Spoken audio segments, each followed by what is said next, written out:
The SFM Market Update with Moneyweb is brought to you by the Right Choice Investment from Discovery Invest. Now you can invest with the benefit of hindsight, so success is inevitable. Hello, good evening, welcome.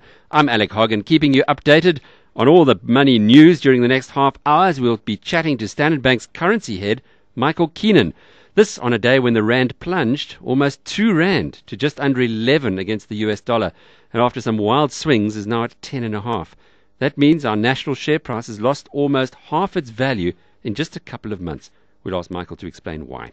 And if you're feeling poorly about your losses in the market meltdown, spare a thought for the mainly Arab, Singaporean and Chinese who pumped in $230 billion into Western banking shares and bonds over the past few months.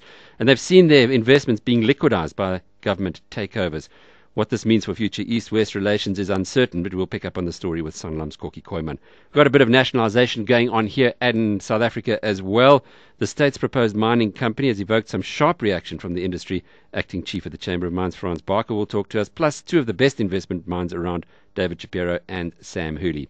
But first, here's the 6 o'clock news.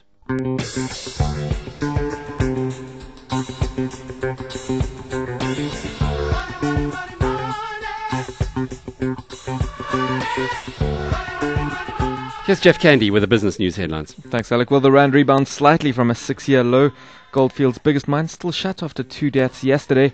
Gold Reef Casino's BEE gamble implodes, and Dealstream's Russell Lee is cooperating via email. On the markets, the Aussie was up for much of the day, but ended the day down 2.33% at 20.095. Resources down 3%, while financials fell over 4% on the day.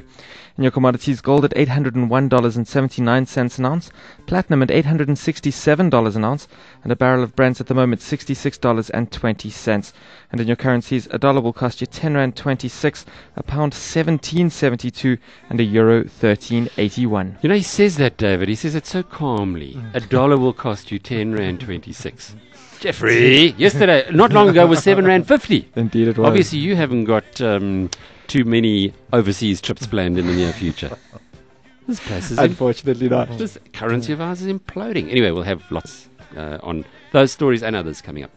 For access to information that will help you run your business efficiently, contact the Gauteng Enterprise Propeller on 086 00 437. Gauteng Enterprise Propeller, molding entrepreneurship. David Shapiro in the studio on a day that once again saw share prices fall. But my word, the South African rand opened this morning 18% lower. That means the share price of the country dropped by nearly a fifth on a single day. Yeah, it's we improved during the course of the day. Actually, do you think South Africans know what's going on? Do you think no, I don't think so. I don't think they have any idea what this, what this really means. I think we had a quote today, just to give you an example of how this is going to impact us. Chris Buchanan brought in a quote for our new television stuff that we're doing. The software, a little bit of hardware, memory. The quote we got last week was 2,200 rand. Today, it's another 1,000 rand more expensive. And the guy said, just sorry, that's what it costs. I think, to me, the consequences are for someone like Eskom, where we have all these power stations that we have to build. Most of the equipment now is imported. Well, Medupi is no longer 80 billion rand, it's now 100 billion rand. Yeah. And who's going to pay the extra 20? That's exactly, because the taxpayer will pay, or the whoever uses the electricity users will have to pay for that. And remember the cost of that as well. The actual cost of capital goes up as well. So it's quite serious from a country's point of view. What about the infrastructure program? Is that a threat now? Well, it's happening. I think it's something we have to do. I don't think we can delay it. We may push out projects, but down the line, we have to repair roads, we have to build dams, schools, and continue. Otherwise, that's fine. Dams, schools, one knows. 2010, all of a sudden, looks like it's going to be a very, very expensive exercise. It will be, I think, most of the year, because it's going to increase the cost of the stadia. And, of course, with the cost of the stadia going up, it means you have to charge more for tickets. And people won't be able to be able to pay for that. Also, you're going to want greater sponsorship fees. So I think we'll just write it off to the taxpayer and give the tickets away free. Well, we the taxpayer will be paying more in We'll tax. be paying for it in any case. We met with Pravin Gordhan, the Commissioner for South African Revenue Services, last week, and a little Moneyweb group, and we said to him, Mr. Gordhan, let's hope that you and your team can go out there and close what they call this tax gap and get more and more people to actually, who should be paying tax, to pay tax, because we're going to need it to pay for all the stuff we do. Yeah, I think it's going to be a very tough budget come the new year.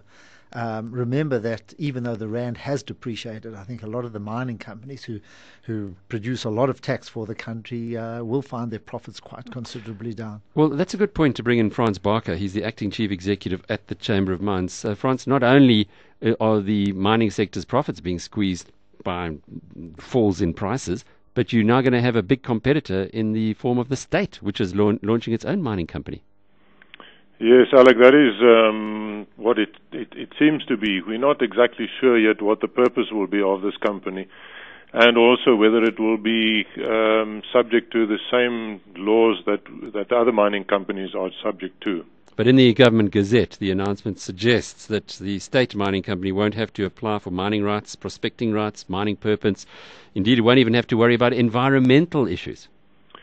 Yes, we're not absolutely sure about the environmental issues, because environmental requirements are set by different sections in the legislation.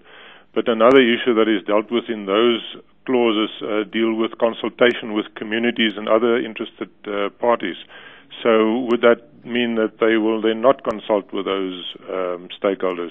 These are issues that we certainly would want to get clarity on, and we're a bit worried. It certainly seems to negate the principle of equality before the law, which is a very important principle for us. Now, it's well documented that the last time the state in Africa started getting involved in mining was in Zambia in the 1960s, and that was an unmitigated disaster. Have there been any success stories? I think if you look at the types of operations in Botswana, for example, Debswana, then it's the state in partnership with De Beers. But De Beers is subject to the full range of laws in that country, and it's a 50-50 partnership that we have there. So it's not as if the state will have any special privileges, and they simply partnering a private company. In South Africa, it certainly seems at the moment as if the state is envisaging a bigger role for this mining company, the state-owned mining company. Frans, just to close off with, your members are suffering at the moment. Are they starting to bleat?